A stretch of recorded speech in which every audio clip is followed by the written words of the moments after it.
Hello, my friends, hello, and welcome once again to stately Vaughn Manor. And it is time to talk about Star Trek once again. It is Book Trek 2021.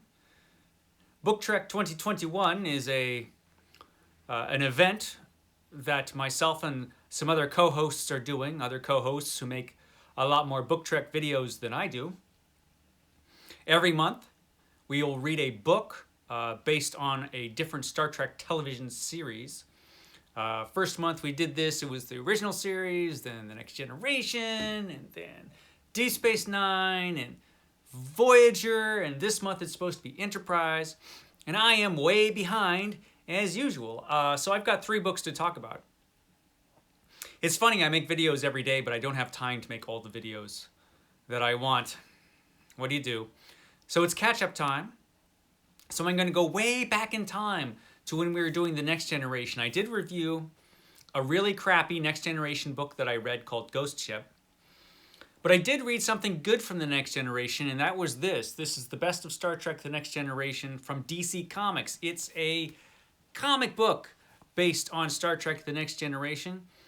Originally I was going to read comic books based on all the television shows, but some of those comics are kind of hard to get. The first couple series, though, you can get those comics because they printed a lot of those.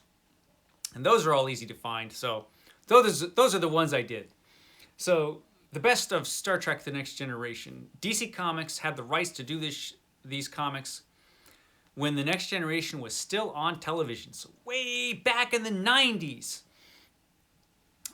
these comics were printed. They were all written by Michael Jan Friedman, with the exception of the Q stories. There are a couple Q stories in this book, and those were written by John DeLance, because you got to have Q done right, and who better than Q? So Michael Jan Friedman, though, he's a very good writer, and so these stories are actually really good. They were better than I thought they would be. And even better, a lot of the art in here is done by Pablo Marcos, who is one of my, well, he's not one of my favorites, but he is an artist that I like an awful lot. He's very good. And the character work in this is really good by Michael Jan Friedman. We've got some stories that focus on Geordi. We've got all the characters are really in character. They're all drawn pretty well throughout.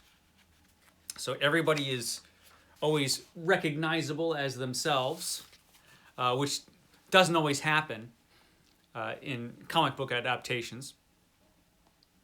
So I was pretty happy with this. This is a good book. If you ever run into any of these old Star Trek The Next Generation comics, get them. They're pretty good. The next thing I read was for Deep Space Nine, and that would be this. This is Emissary, which is just a novelization of the teleplay for the first episode. What I was going to do was I was going to read this, watch the episode, and then I would be able to tell what was in this that wasn't in the episode.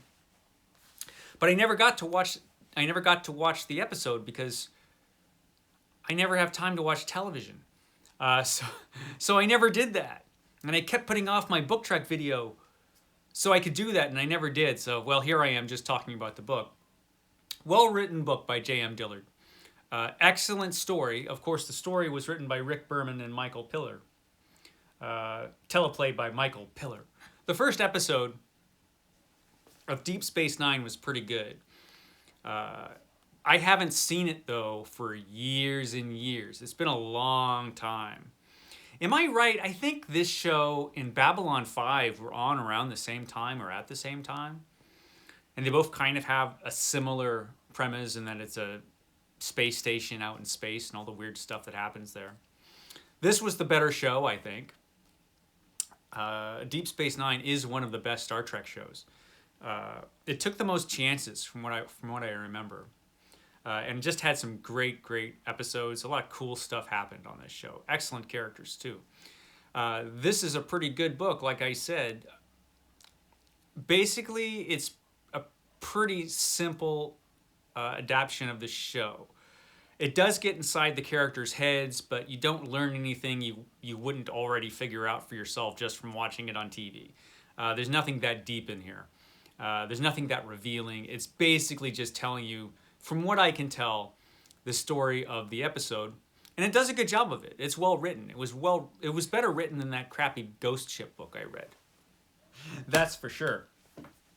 The other thing I read is probably the most interesting. It wasn't the best, but it was probably the most interesting, and that would be the autobiography of Catherine Janeway, which I'll put up here, using magic. That was an interesting book. I saw a video by Steve Donoghue where he talked about it, because Steve Donoghue, he reads 16 Star Trek books a night, and does about that many Star Trek book trek videos. And this was one of the things that he read. And he wasn't all that impressed with it. He said it was pretty safe and by the numbers, I think. And he was right. But I was intrigued enough that I wanted to read it, because that's a character I like an awful lot, Janeway from Voyager. So I read this autobiography that Janeway wrote. And I tried to read it from the perspective of somebody from the future, from the Star Trek universe. And this autobiography comes across pretty realistically as a very safe celebrity autobiography, like one of those really safe celebrity autobiographies you see like lying around the tables at Barnes & Noble that, you know, very soon will be half price or something. Because they tend to suck. And this one is kind of like that. It's a very safe autobiography of Janeway. You don't really learn anything new or interesting about her that you didn't already know if you watched Voyager. So it sort of tells, it's kind of like the collected anecdotes of Janeway. It doesn't really at times tell a really coherent story of her life. It just tells these little episodes from her life. Again, nothing that we probably haven't heard before. The section on her childhood was awful. If I were the type to DNF a book, I would probably have DNF'd this one in the very beginning, because the childhood sections were just tediously boring. Nothing is more boring than a happy childhood.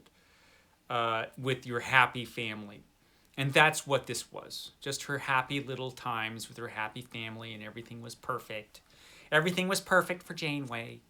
And like the conflicts or sad things that did happen when she was a child are like, you know, she lost a tennis match. Boo-hoo. You know, it was just tedious. And eventually she gets into Starfleet. Then it gets a little more interesting. You get a sense that Janeway was kind of a party girl, and you know, you want to learn more about that, but you don't. All the fun stuff that you suspect was going on in Starfleet Academy, she doesn't tell you. She tells you the safest things possible, and just glosses over anything else that might have happened. You know, Janeway's got some skeletons in her closet, and that's what you want to hear about. You want that book, but no, you don't get it. Not in this one. It gets a little bit more interesting when she starts getting her first assignments, and then she's on this ship with this douchebag captain that she hates, and he hates her. And he thinks that she just got onto this ship with him because of her family connections. And you know what? Maybe. You know what? I'm thinking maybe, reading along and how she just kind of skips from job to job, you get the feeling that maybe, yeah, these family connections she had with her family in Starfleet did help her out. So maybe this douchebag captain was kind of right. Who knows? And also, she talks so much crap about this captain, and you got to figure if this is a real biography, and she's trashing this guy that she hated so much, and he was just, and everybody hated him, he was the worst captain ever, and nobody respected him. You got to figure that if this was a real biography, you know, this guy has probably relatives and people who knew him. Reading this, they had to be pretty pissed at old Janeway. Man, she must have hated this guy, who might have been more right about her than she wants you to know. You know, she's just glossing over all the bad stuff in this biography. You know she is. So then she finally gets to Voyager, which should be the most interesting part of the book. There is a little bit before that about her fiance, which is kind of interesting. You get a sense of real feeling there, just a smidgen. Again, nothing that you haven't seen. And I should mention at this point that the biography, that this book is well written. It's just, there's just not much there. It's more of a product than a book. And again, if it was a safe celebrity biography, possibly helped by a ghostwriter, that's kind of how it would read. And so you get into the sections that should be the best, which are the Voyager sections. And this is the worst part of the book, which should be the best part of the book, is when she's on Voyager. First of all, it's been forever since I've seen the first episode of Voyager. I was going to watch Voyager when I started doing this again, but I have no time to watch television, so of course I didn't. So I'm like trying to remember, okay, I don't think I've seen the first episode of Voyager since it was broadcast. A lot of those episodes I haven't seen since they were first broadcast, which has been a minute ago. So she's like going on. She doesn't tell you too much about the overarching thing of what Voyager's going through. She gives you these little summaries of different episodes, and she talks about, she talks about like the Doctor and other characters, 7 of 9 later on, and what she thinks of them and her thoughts about these characters, but she doesn't really tell you too much detail or any detail really about the overarching thing that the ship is going through and what just basic daily life would be like on the ship. And there are details of that you don't get on the show that you want to know, probably. But she doesn't tell you anything about that. So you have no clear idea about a lot of the overarching story. You just are getting these little snippets of her commenting on different episodes. And so you get the feeling that if this was a real biography, that everybody in the world knows everything about Voyager. And that Janeway is a celebrity because of her being the captain of this ship that did this extraordinary journey. And so, except for what is classified, everybody knows everything that happened on Voyager. And so she's coming at you as if you know every single thing that happened on the ship, and she's just talking about her own takes on different episodes, and it's all boring because again, everything's so safe. Like on a couple of the controversies of her time as captain, and you get a sense that there were people, not just in our world, but in her world, that disagreed strongly with some of the decisions that she made, like Tuvok, or Tuvix. When Tuvok and Neelix were combined into one being, and she decided, even though this guy wanted to live, that she'd kill him off and turn him back into Tuvok and Neelix, which was a controversial decision. And her answer to that is, well, seemed the right thing to do, but I'll never really know if it was the right thing. Did I make the right decision? I'll never really know. It's just like the safest, lamest answer you can give. It's like it seemed like the best choice at the time, but did I make the right decision? I don't know. It's like, come on, Janeway. And there's a bunch of stuff like that. And so every controversial thing that she did on the show, that's kind of her. Did I do the right thing?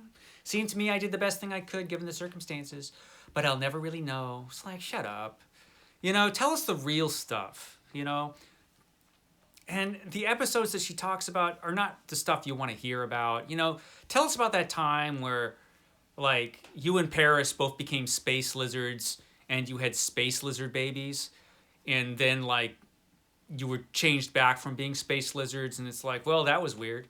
And that's the last you ever hear of that. That would be like a traumatizing event in anybody else's life. But on Voyager, I guess that's just, Tuesday or something.